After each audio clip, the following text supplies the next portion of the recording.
WIIFTBP.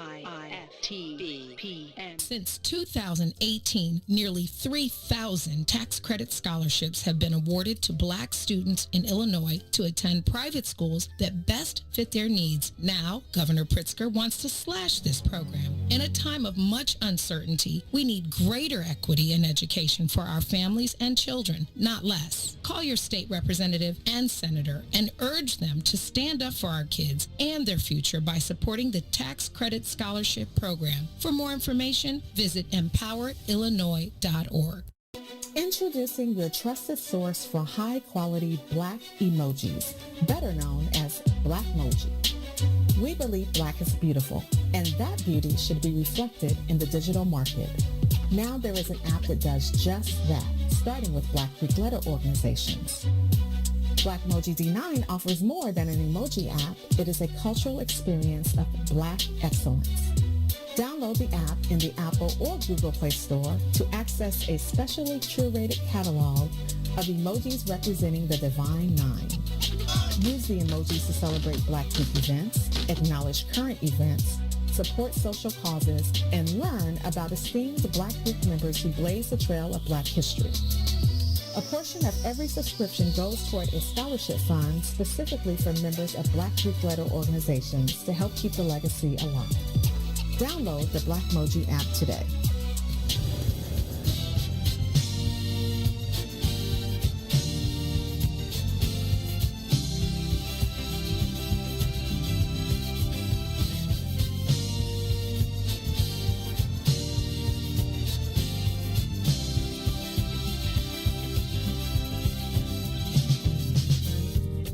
What about my love?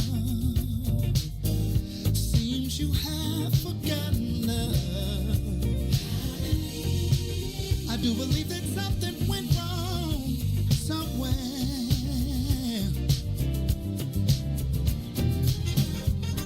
What about my feelings? Do they mean anything at all? You got me so in love, I'm too blind to see. And that you got my love, now you wanna put me down. And that you got my love, got me standing on shaky ground.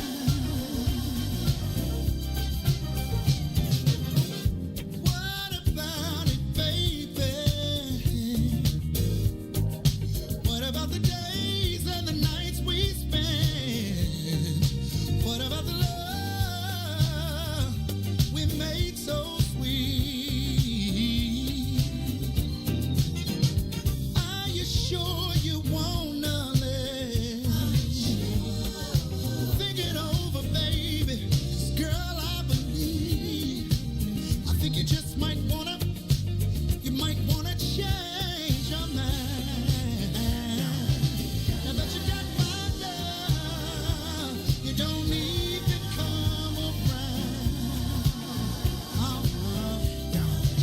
Now that you got my love, got me standing on shaky ground.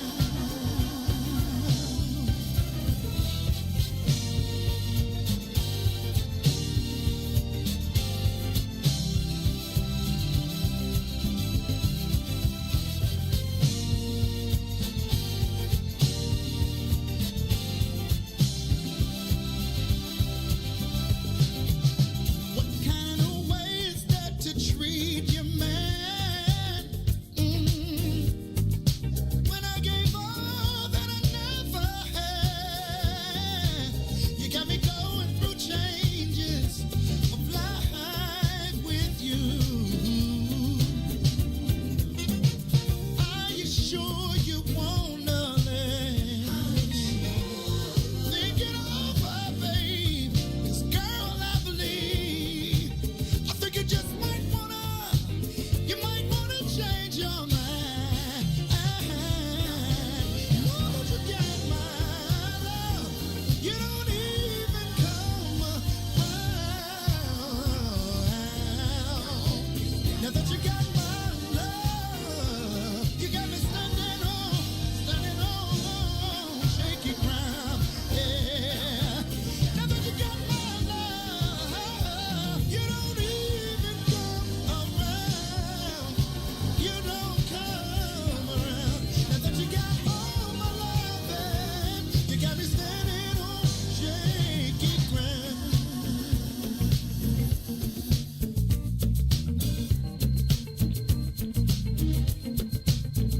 your hands together.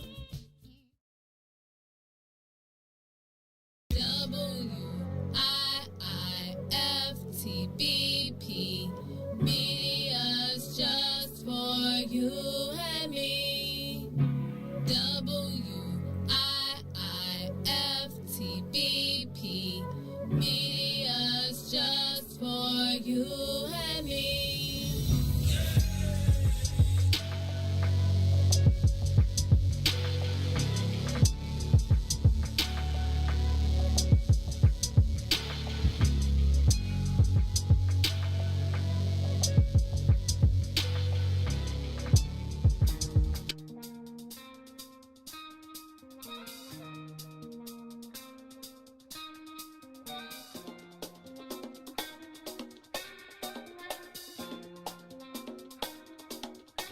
They call him Mr. Ceasefire. They call him Mr. Ceasefire. Stopping shootings and killings almost every day. Trying to make a better way. They call him Mr. Ceasefire. Mr. Ceasefire. He's a man on a mission with a plan. Doing the best he can. That's it. All right, everybody. Okay, we're about to get started here with Tio, Mr. Ceasefire Hardiman. A touch of soul for everybody here today on What's in It for the Black People Radio Network. Once again, Tio, Mr. Ceasefire Hardiman, a touch of soul. It's an honor to be here on Sunday mornings at 8 a.m. to 9 a.m. We have a pretty good show lined up here today. We want to talk about the difference between being a vegetarian or a vegan. And I have some in-studio guests today to talk about their vegan restaurant chain and all the good work they're doing. And as always, I titled this show A Touch of Soul because every now and then I have to showcase my soulful entertainment side to the best of my ability with all the people that support me worldwide. And I want to thank God because on Sundays from 8 to 9, this is a different type of church. You got Brother Tio coming on the show, a Chicago native, a brother that's been putting a lot of work in throughout the years, and I'm doing my best to continue to showcase people in Chicago and throughout to show that we have a lot of solid business people in Chicago, community leaders, religious leaders, politicians, whatever you might name it. We have people out here taking care of the business for the people each and every way here in Chicago, which is much needed. Actually, we have a lot of things going on right now with the pandemic, with a lot of businesses going out of businesses here in Illinois due to the pandemic. Gun violence is off the charts once again. Homicides up 33% in Chicago. So a lot of work has to be done in order to make it right. So I'll send this little shout out real quick, then we'll get right to my guests. This is a song by Joe, just a little bit of it, okay? It's called All the Things. Lead me to the subway, I'll go down. Nothing can be sweeter than the sounds of making love. Baby, when I start, I just can't stop. I love you from the bottom to the top. Nothing is forbidden when we touch, lady. Ooh, I got a Jones in my heart for you. There ain't a damn thing that you can do. I make your body scream with my sex machine. I won't stop until I hear your mother scream. That's just a little something for all my ladies out there in the universe. Like I say, this show is titled A Touch of Soul. Just giving you a little bit of my soul, all right? So with that being said, I have two in-studio guests. They are the president and CEO of a restaurant chain called Majani. Majani, hopefully I pronounced it right. So with that, I will allow you to introduce yourself, and then your lovely wife, she can introduce herself, and we'll get into this here overall discussion. Good morning, everyone. My name is Sadakia Emmanuel, co-owner of Majani. Okay, Majani, okay. Hi, and I'm Chef Nasia, co-owner of Majani. Okay, let's get right down to it. What is Majani all about? Just give us a breakdown where you come from, what is the purpose, and you know, how important is it to be a vegan? How important it is to your overall health? Sure. Majani is a Swahili word that means green, and for us, green was, obviously the cuisine, trying to serve the community, collard greens and string beans and all those things right. that can give us life. But also trying to do it in a responsible way creating entry-level jobs for our youth, which I think is one of the most important things that we do. And then, the restaurant itself has a lot of, Green was using a lot of reclaimed material. So you look at, when you come in, you see our tables, the ceiling, the exposed brick, all those things that we were able to kind of reclaim and take from reused material. So all of that part of it, and we recycle all of our food scraps, we recycle all of our cardboard, so all the things that we can do to help be a green business as well. So let me ask you this question then. So we're going to just stick right there. So eating collard greens or green spinach, kale, what is the main importance of eating green vegetables? We eat a lot of vegetables. What is so important about eating the green vegetables? Well, eating the green vegetables is important for our digestion is the primary thing. I mean, they're certainly nutrient dense, so you can get a lot of critical nutrition. They're cruciferous vegetables. So cruciferous vegetables in particular are one of the best cancer fighting things that we can eat. Right. And so being able to have, as they say, garbage in, garbage out. So you want to make sure that if you're eating two pounds a day of food, that you're eliminating 2 pounds, so you're not holding on to all that waste. So green vegetables help to push all that food through our system.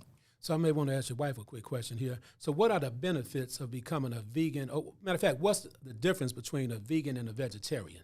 A vegan is a person, is a diet that is. Yeah, you keep it going. Sorry. Veganism is a diet where a person eats solely vegetables, dairy-free, meatless, or anything that had a mother or a face. So anything that derives from an animal product, vegans do not eat. consume. Right. Correct. So back to the main question, because I know a lot of people out in the universe, even with myself, I told you this story earlier. It's true, though. When I was a younger guy, probably about 19 or 20, I used to tell people I wanted to become a vegetarian. So I would go purchase an Italian beef, and I would throw the meat in the garbage and just eat the bread with the juice, thinking I got my proteins. As crazy as it sounds, that's what I did, right? I didn't know any better, right? So how do you make sure, as a vegan, that you get your proteins? Because I know proteins are essential, and correct me if I'm wrong, to your overall health. Is that correct? It's the number one question that's asked when it comes to being a vegan. Yeah. Just to clarify one thing, the difference between a vegan and a vegetarian. Okay. Vegetarians will still eat, some will eat eggs and dairy, but a vegan, no eggs, no dairy, nothing that ever had parents. And so protein, that's always the question, because it's like with you, nutritionists now, people always ask the question, they always want to know,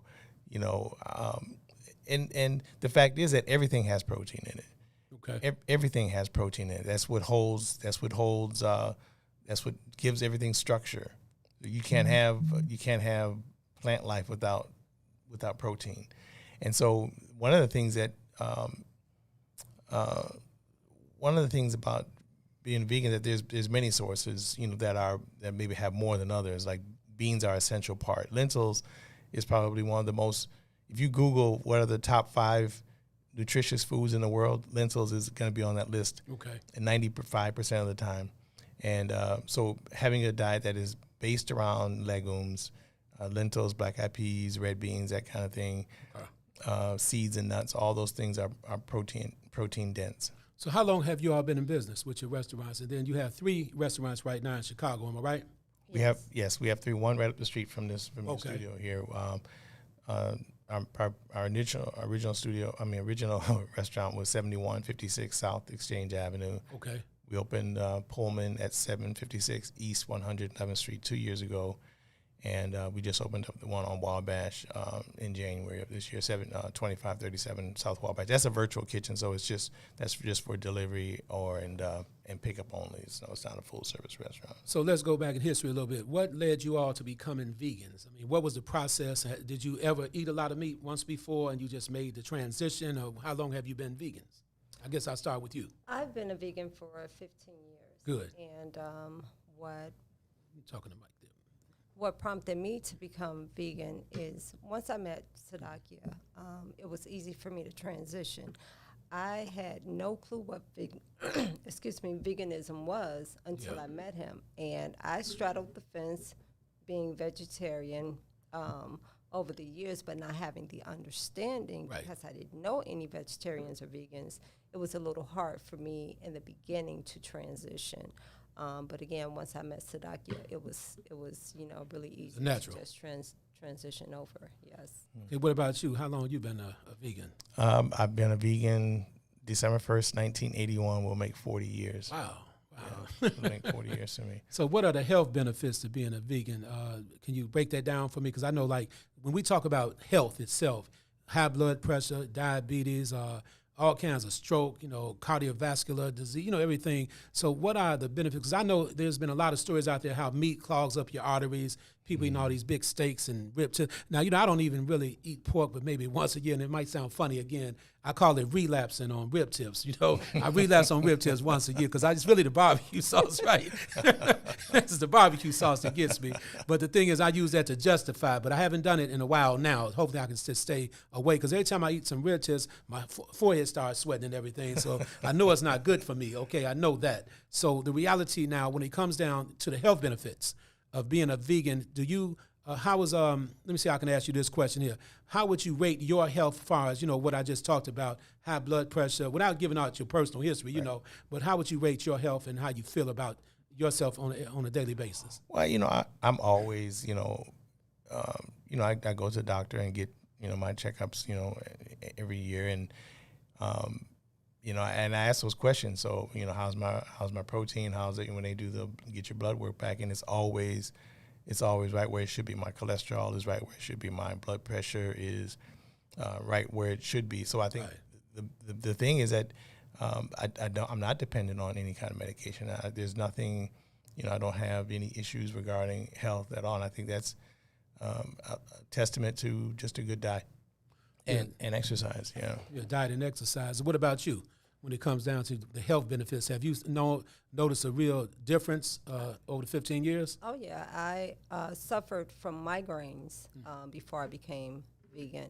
And I haven't once I transitioned over to veganism, I haven't had an issue with migraines. And that was one of my biggest health issues. Also, before I became vegan, I was having digestive issues. Right. And once I stopped eating meats, that has become 99% better. Right on. So, yeah. Yeah, so I think the quality of life, I think, is one of the things that, when you can live a life that doesn't require medications and you can reverse a lot of issues that you may have had if you adopt a vegan plant-based lifestyle. Well, let's get down to the basics now then. So basically, let's say I'm a new person. I would like to become a vegan. Can you just let meat go overnight? Is there a process? Because that's a question a lot of people may ask, is there a process? How do you let it go? Like, I don't really like I don't eat a lot of steak and all that anymore anyway. I never really was a T-bone steak guy, none of that stuff. But the thing is, I eat a lot of fish, and chicken, of course. But what's the process of detoxing off the meat? Do you become a vegetarian first, then you transition into a vegan? How does that look? How does that go? It depends on the person. Yeah. Okay. You have to make that decision for yourself, what is best for you and what is easier for you to transition over. Yeah. So, again, it depends on the person. Yeah. And I think the reason why would you want to become a vegan, is it because, vegans, people that make the transition, it's going to typically be between one of three reasons. It's health reasons. Your doctor has told you, hey, you need to lose some weight. You need to, your blood pressure's too high, or you have diabetes or whatever. All those things, adopting a plant-based lifestyle can help with those situations. Or people do it for spiritual reasons. If you're, I was raised Seventh-day Adventist, so there were certain foods that my father never brought into the house. We never brought pork into the house. So we weren't vegan, but we were close. And then people may adopt it for animal rights reasons. They don't like the way that factory farming and the impact of factory farming has on the environment and on animals, cruelty and that kind of thing. So having a reason why, I think, is is important. And I think having doing research on how to have a balanced meal, those are all things that can help you. And then some people, they need to do it in steps and measures, or have goals. I'm going to give up, pork for the first 30 days. I'm going to do beef after that. I'm going to do chicken after that. I'm going to do dairy after that. And so over a period of several months, you can transition into that. For me, I'm an all-in person, so it was cold turkey for me. Okay, right. Yeah, that's what I'm talking because about. it's like if I'm gonna do this, I'm gonna do this, and there's no way. But I had support. I was a part of the Hebrew Israelite community, yes, so indeed. I had support of a community that could help me. Now there's the internet and all kinds of stuff. You didn't have that kind of stuff to do research where you have it now, but just a lot of information. They can come by Majani and get inspired, and go through the menu and try things that they can gravitate towards or be inspired by. I think there's so much out here now that you can say, if I could eat it like this, I can do it. Yeah. So that's important, because for me, I like to go cold turkey as well. Now, what I did go cold turkey on pop. I haven't drank any pop in about a year and a half. Not one sip of pop. Okay, that's important for me, and that was cold turkey. It wasn't how did you feel a month into it? I feel much better, because what I did is my research. The average can of pop has about so many grams of sugar. It's like drinking sugar in your putting sugar right in your system, right? And then when you talk about now, like the treatment of animals, I did a little work years ago with the Humane Society of the United States and Best Friends Animal Society. So we fought to stop purchasing eggs from some of these egg providers that have caged hens, where they keep them in cages and packed in these cages like sardines. So we fought to try to, for better treatment for animals, right? Because let me play the devil's advocate with everybody right now. So we're going to go deeper into nature now. Yes, well, God made all the creatures in the world. Yes, sir. That's the way it was, through evolution or whatever. I believe I'm spiritual. Yes, I'm not religious. I'm spiritual. I believe in God. I do believe. I was raised Catholic. But this is the thing. God created all the creatures of the planet. Lions, they eat meat. They carnivorous, right? They eat the live game. That's what they eat, right? Then you got the gorillas and the deer, like the gazelles, they eat the grass, right? Yes, and the hippos, they're vegetarians, basically. They eat grass and all that kind of good stuff. Yes, so the reality is the earth was, creatures were created for consumption. So I might be wrong about that, but some people would tell you in a minute, creatures were created for consumption, going back to the caveman days, going back to the ancient Africa, when you had the hunters and gatherers who would go out and catch wild game and bring it back home to the people. The fish, Jesus fed people with fish and bread. So, we talking about creatures were created for consumption. Help me out there, because if creatures were created for consumption, what makes a person want to become a vegan or a vegetarian other than some of the health benefits? What is that all about? Well, I think there's two things two answers that I could give for that. And I think if you go, for me, what really changed my perception, what really got me thinking was if man was meant to eat meat, then what was the original intent of God regarding meat? And read in the book of Genesis 1:28, 1:29. That was the diet given to man by God originally. Right. And that was to eat of the fruits and herbs of the field, having the seed thereof. And so, fine, if we're going to be hunter-gatherers, then go hunt your meat. Go fish. And then eat what you catch, not what you can buy in the grocery store. Go get a gun, go get a bow, go set a trap, and then everybody start hunting their own meat and see then how much meat you eat on a daily basis. I think it would present another picture then, because a lot of people are not cut out for like going to hunt and gather. I used to visit Mississippi when I was younger, and to my some of my relatives down there, old school, right? I remember one day, I think it was one of the holidays, the 4th of July or something.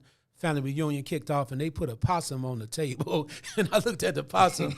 Man, I'm from Chicago. I'm not eating no possum, man. It's like a big old rat, Just on the table. Then they put onions and some other stuff around it to dress it up. I don't think you can dress no possum up or no raccoon like that. So I never ate no possum or raccoon. But it was funny to me as I look back on it, because they were saying, you're going to have to eat something, man. I said, I can't do that. Yes, just give me some vegetables. I'll be cool.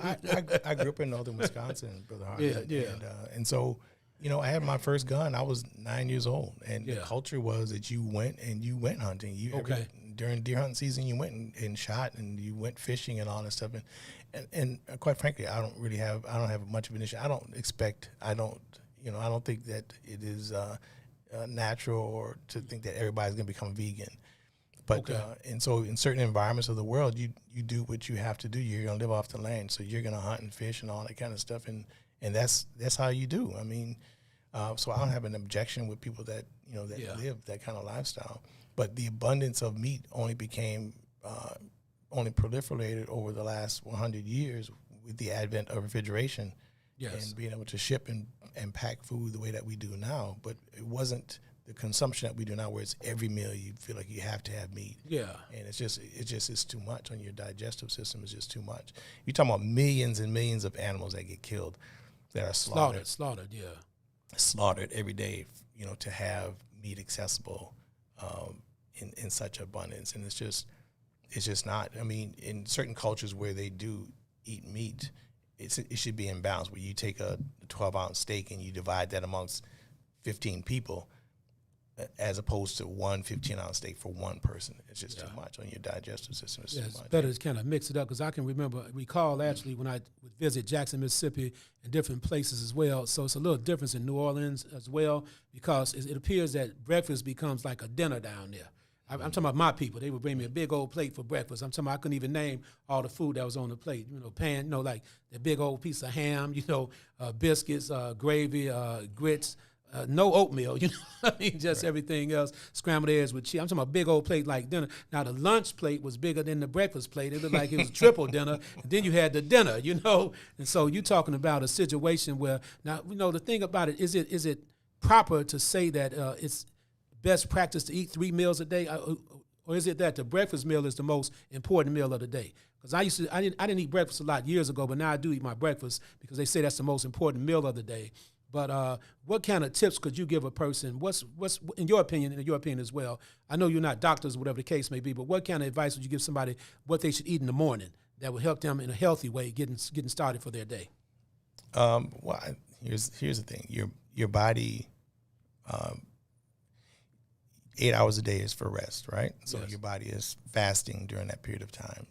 If you adopt a lifestyle where you're in essence fasting for 16 hours a day, so you're resting for 8 hours a day, and if you spend another 8 hours a day, that still leaves you 8 hours, to eat. Your stomach empties every 4 hours, so two good meals is sufficient.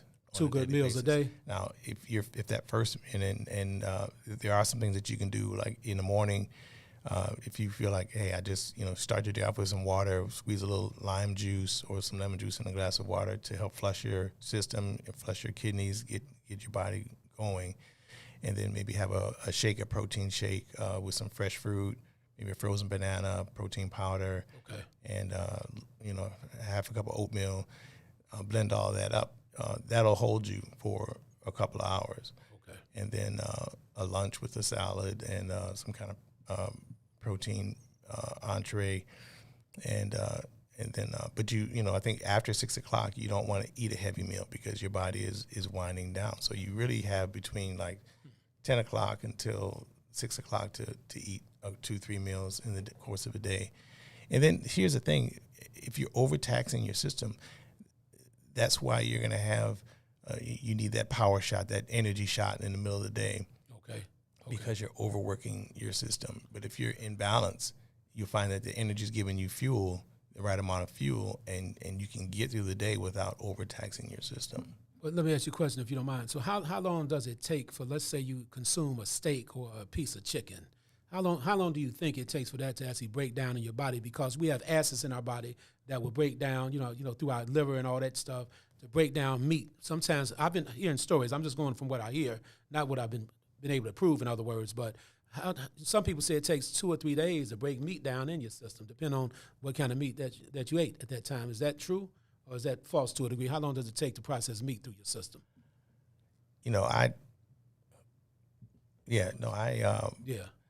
I have. It depends on how much meat that you're eating, because I have. It's been a while since I've researched that, but I know that from what I've read, that it can be weeks, months, years of undigested protein in your system.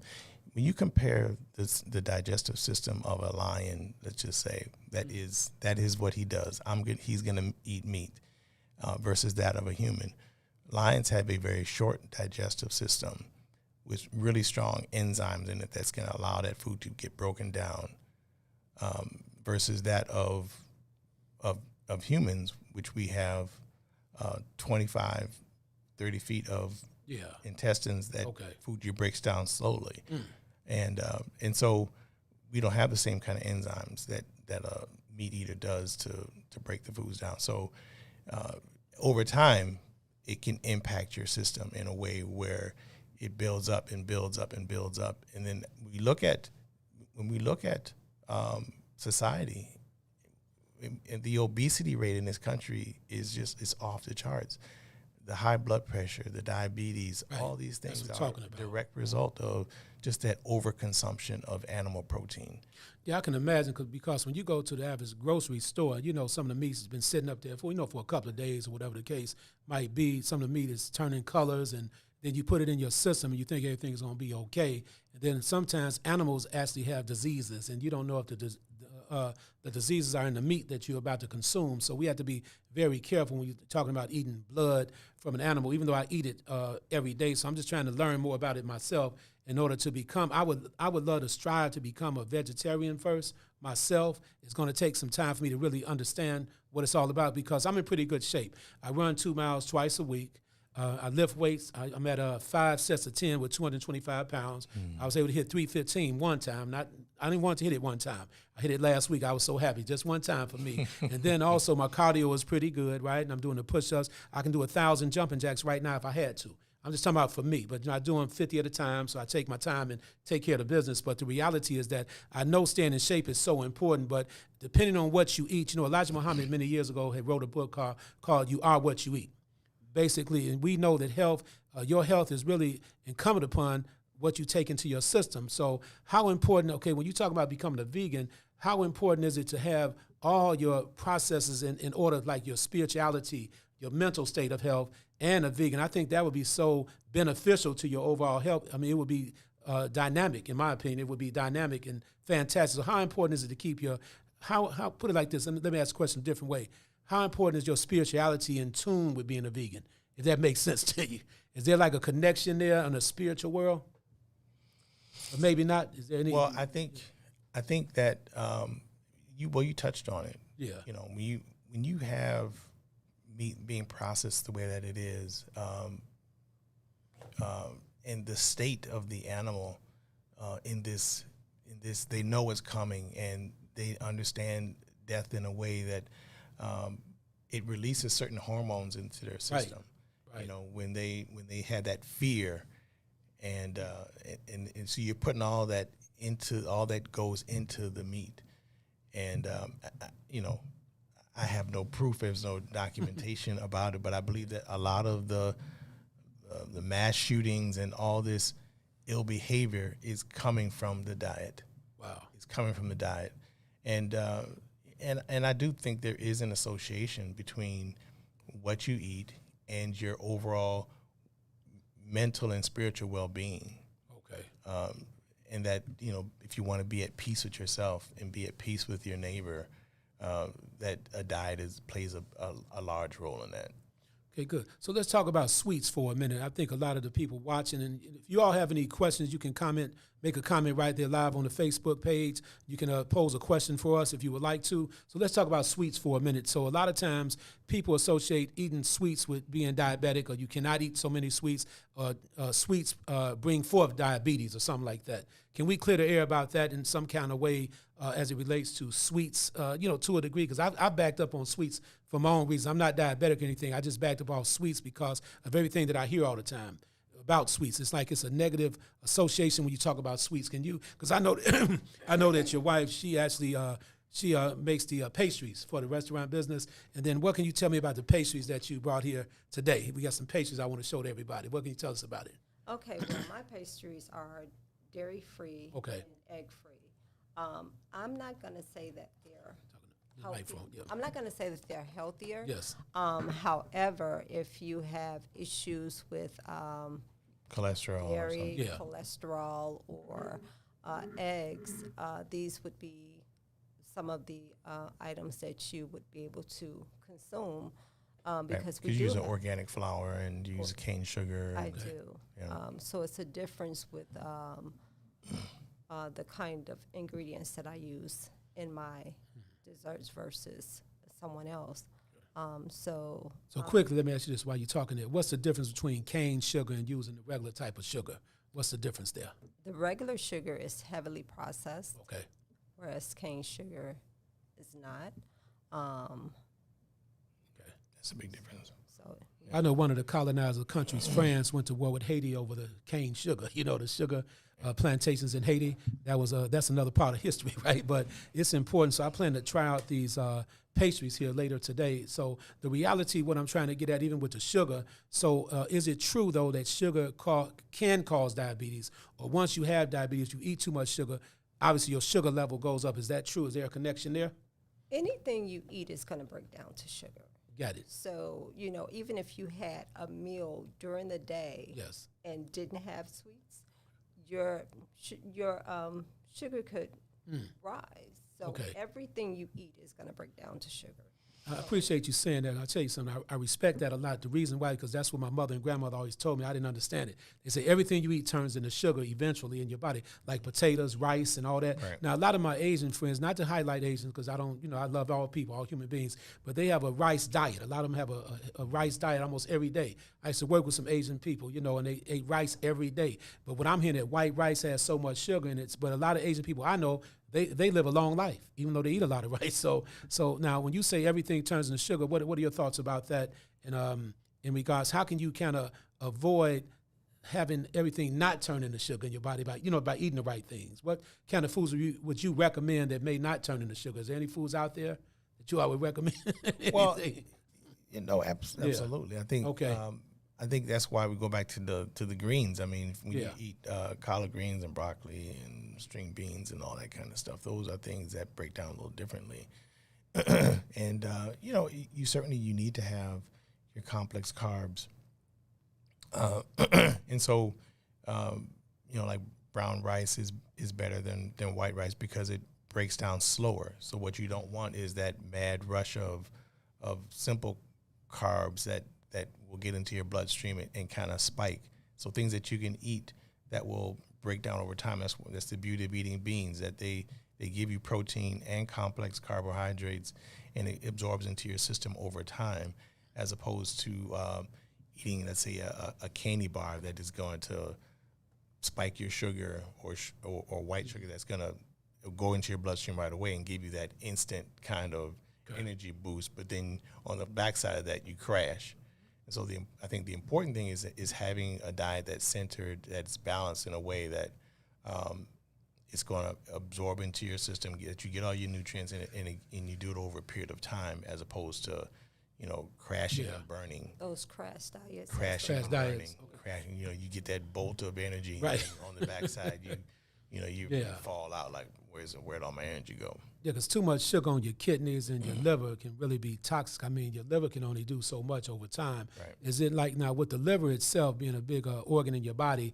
Now, some doctors will say that it's hard for a liver to heal itself, or whatever the case may be, once you have liver damage. I'm talking about for people that drink or whatever, because a lot of alcohol creates cirrhosis. That's a whole nother conversation. But, I mean, I've known stories about I'm a chef of the heart. I'm not a doctor. I know that. Yeah, I know. That's why I'm just going a little deep with you. That's why I say I know you're not a doctor, but by you being a vegan, I just want to talk about the benefits of being a vegan pretty much. And I got you clearly on that. That's why I don't want to ask you no medical questions. But the reality is that I want people that are watching to understand that it's good to just have a good, healthy diet, no matter what you are, vegan, vegetarian, or if you eat meat. Just do everything in discretion, so to speak. Don't just overdo anything. Always eat Yes. in moderation. In That's with moderation. anything. Yeah. Well, here's what I Okay. would say. That I've been an athlete all Okay. my life. Yes, indeed. I've always enjoyed running. I've always enjoyed working out. And so for me, it was always doing research on what are reading muscle and fitness magazines and all that kind of stuff, and what do the athletes eat. And so what I found was that a lot of what the research that I was doing was leading me back to what I'm already eating. That sweet potatoes and whole grains and fresh fruits and vegetables Right. are what are what fueled the Roman soldiers, is what fueled the ancient Egyptian armies. It's what fueled the modern day athletes. These are what they will tell you are at the heart of what you should be eating. And so that's what, from my own experience, from 40 years of experience, being on this path, it has been what has fueled me in a way that I can have a quality of life and still be able to do all the things that I want to do and not and have the energy that I need to do all these things. I mean, we work, at the restaurant, we're 12, 13, 14 hours a day. I can imagine, and working circles around some of the folks that are half our age, and so, the diet fuels us to do the things that we want to do through the course of the day and serve the community in a way that we can. If we didn't have the good health that we have, we couldn't do what we do. I can see it in your complexion. Your skin looks real good as well, real smooth, and all that good stuff there that goes along with a vegan diet. So let me ask you this then. What's the best way to cook your vegetables so you can retain the vitamin element in your vegetables? What's the best way? Cover the vegetables. I mean, you know what I mean? Sometimes people steam, fry, they boil. Like broccoli, everybody say eat a lot of broccoli because even though you're not a doctor, but, what's out there in the universe, you eat broccoli, it helps to prevent cancer to a degree. They say if you eat a lot of oranges, and all that kind of good stuff. So what's the best way to cook vegetables so you will not lose the vitamin element? That's the bottom line. What's any answers to that? Sure. Yes, indeed. So anytime you heat a vegetable over 107 degrees in that range, you start to lose nutritional value. Exactly. So if you can, I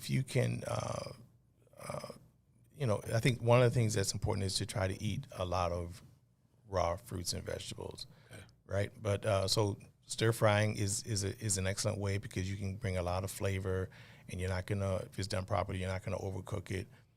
Even baking it is fine. Some vegetables you need to bake in order to break them down in a way that they can, so that you can digest them.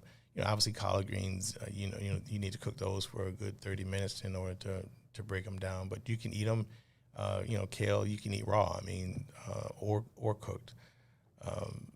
And Brussels sprouts, you can roast those or stir fry them. So, you don't want to overcook your veggies, So boiling is probably, unless you're putting it in a soup, is probably not a way that I wouldn't recommend with your vegetables. But steaming, stir frying, baking is good because you want to be able to maintain those the nutrients from the vegetables. Well, I got a chance to eat some vegan dishes before, like eggplant. Would eggplant be considered vegan?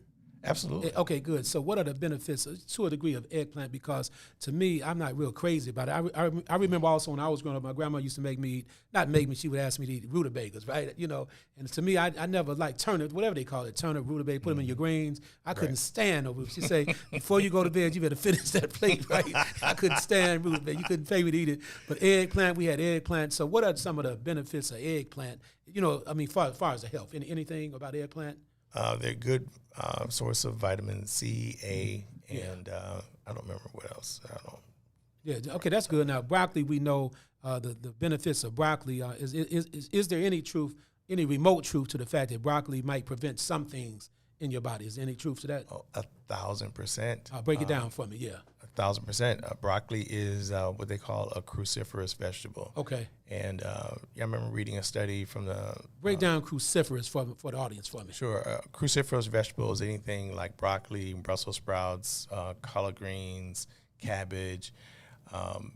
Those are all considered cruciferous vegetables. Okay. And there was a study that came out from the National Institute of Health. This was a while ago. I mean, this is probably a good 20 years or so ago. They had a big study on what is the best thing to do to prevent cancer. And at the end of the day, they said eat lots of cruciferous vegetables. Okay. Because they are they have a lot of antioxidants in it, and it helps your body to fight cancer. And that's the thing, that everybody has cancer. Your body fights most of it off.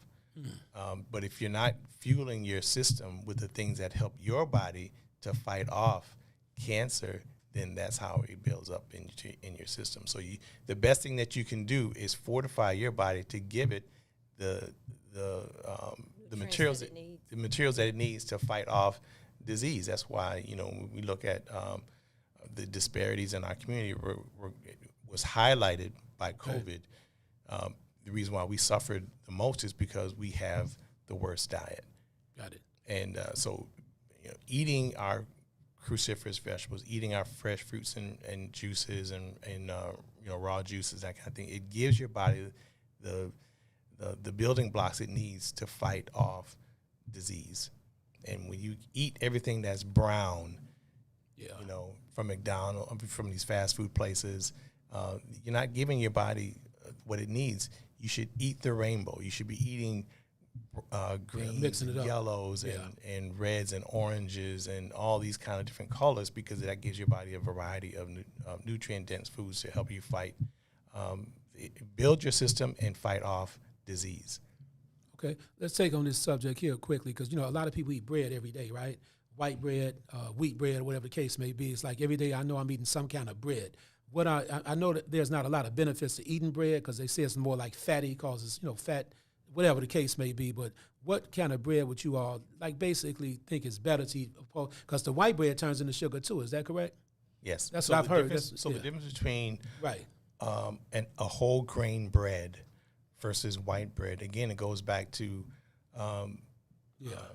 at Medina we use a whole grain bread that comes from the Amish community. It's all organic, and so how it breaks down into your system. A white bread is going to spike in your system versus a whole wheat, which just takes longer to digest, so it breaks those nutrients down slowly, and then it has the fiber in it. Okay.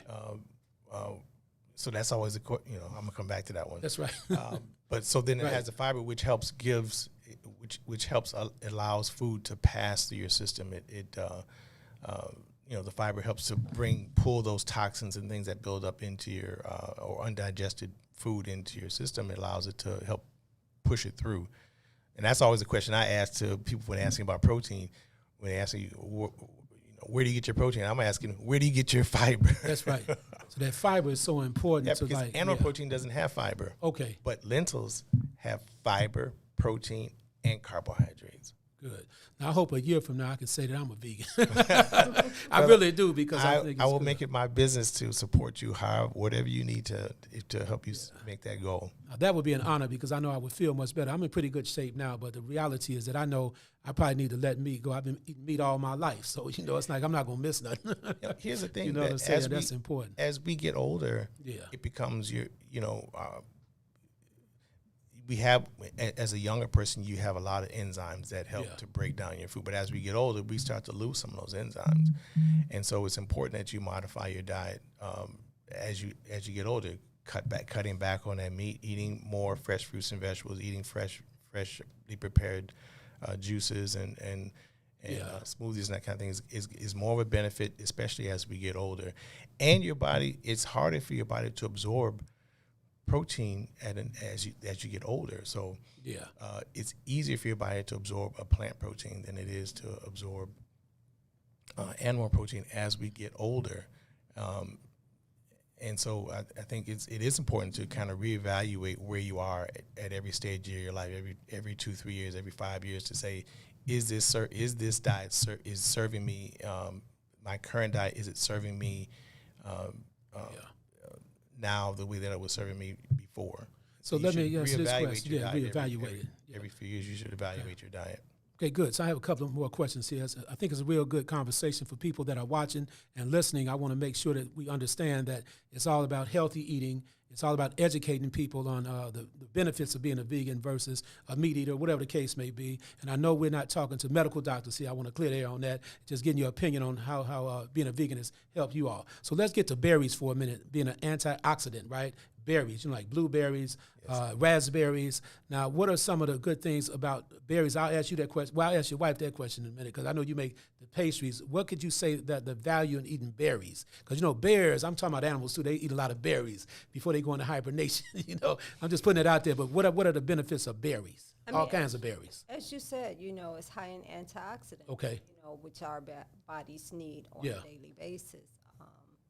So I can't really speak a whole lot on the berries, but for me, it's the antioxidants. Yeah, the antioxidants. And then, so what do the antioxidants do for your body then? What would you say there about the benefit of antioxidants for the body. Antioxidants help repair cell damage. Okay, So got it. Skins. It helps to repair your DNA, helps to repair all your cells, and that's why you look at my wife; she has such beautiful skin. That's right. That's hey, look here, when a man compliments his wife, especially right here on the air, that's a beautiful thing. I just want to say that. That's a beautiful thing, right? Right on. So let me ask you this question here. I mean, that's the reason why I call this show A Touch of Soul, because I send a shout out to women worldwide with my singing a little bit. Like I said, I'm not a professional singer, but I have an entertainment side, so I just try to showcase it, every now and then. Yes, sir. All right? But when a man finds a wife, he finds a good, I don't like to say the word good thing, because a wife is not a good thing, but when a man finds a wife, he finds something special. Absolutely. Someone special, all right? And being a soulmate of somebody's, that's a whole nother topic there. But the people can be soulmates. That's just the way it goes, And so now about continuing the conversation about vegan. Now, if a person eats, let's say at 9 p.m. at night, and he eats that some rib tips, a steak or whatever, either a big old dinner at 9 o'clock at night, what happens to the body when you're talking about the metabolism, breaking things down? I'm talking about eating at 9 p.m. at night and then going to sleep. That's what I'm talking about. I mean, as soon as you eat, you lay down. What's detrimental about that? Well, it requires a lot of energy to break down food. Okay. Right? And so while we're resting, that is the time that your body is using to detoxify its system and to restore your system.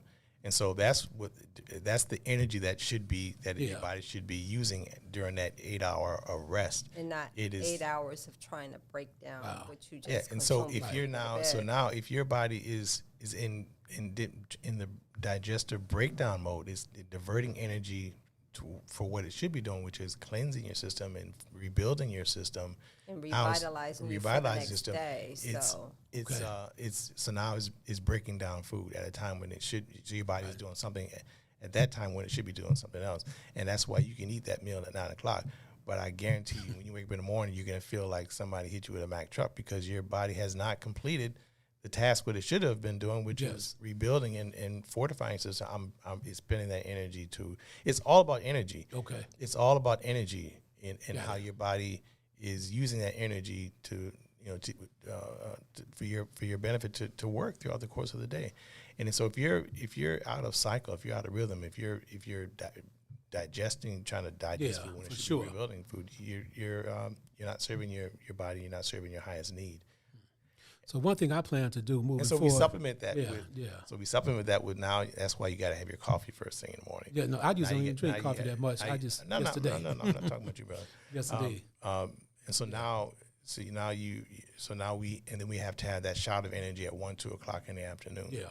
And so if your body if it was performing in a way that it should be performing, you wouldn't need those kind of things to supplement your system. Got it. So this is really important if you ask me. I believe that this particular live broadcast today, I plan to share it to about 300 people, have my team share this information, because for those people out there on the fence and they're wondering what are the benefits, I think we had a good discussion about some of the benefits. Now, what is one of your favorite dishes at your restaurant, and how much are you all receiving a lot of support at your restaurants right now, and how can we help promote you a little bit more out there as far as your restaurants? You can mention where they are again if you don't mind.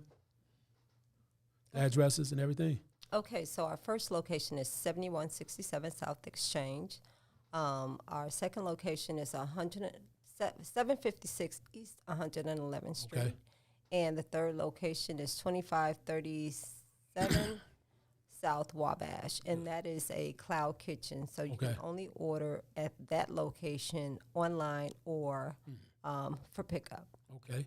Then you're getting pretty good business. You got a lot of good customers and everything. We've been fortunate to over the years, especially during the pandemic, to have community support that has made sure that Majani stayed open, and we're certainly very grateful for that. The South Loop location is still growing. I mean, that opened up in January, so we definitely need more energy to for the South Loop location. But the other stores have done well. They've been a staple in the community. I think folks appreciate being able to have those alternatives in their community. We started Majani as in South Shore. We live in South Shore, And I think one of the things that was important for us was to be able to have a sit-down restaurant in our neighborhood. Good. Because every time it was just really maddening for us to have to go out of our neighborhood to Hyde Park or to the South Loop or North Side and get food that wasn't soulful. Might have been vegan but didn't have soul in it, and so we wanted to have that in our neighborhood and to be able to hire folks from our community. And those are things that were very important for us. Okay, good stuff. So I plan to go cold turkey on eating anything after 6 o'clock. I plan to make that a commitment of mine. I don't plan to eat anything after 6 o'clock moving forward, not just because of this conversation, because I've been wanting to do it anyway. Yes, sir. Whatever I eat before 6, that's cool. We can break it on down, and I don't have to use my system to overwork through the night if I eat something too late at night. So that's important, because one of my weaknesses, I used to like eating a lot of apple pie, peach pie. I couldn't even leave it in the refrigerator through the night because I'm waking up through the night trying to get another piece. And I like the crust. It's not so much about the pie itself. I like the crust, right? I use that to rationalize eating the whole pie, right? So I don't even buy no pies and bring them around my house, But this has been a real good show. And quickly before we sign off in about 3 or 4 more minutes, I have to break down some other information. But what's your website? Our website is majani.biz, MAJANI.biz.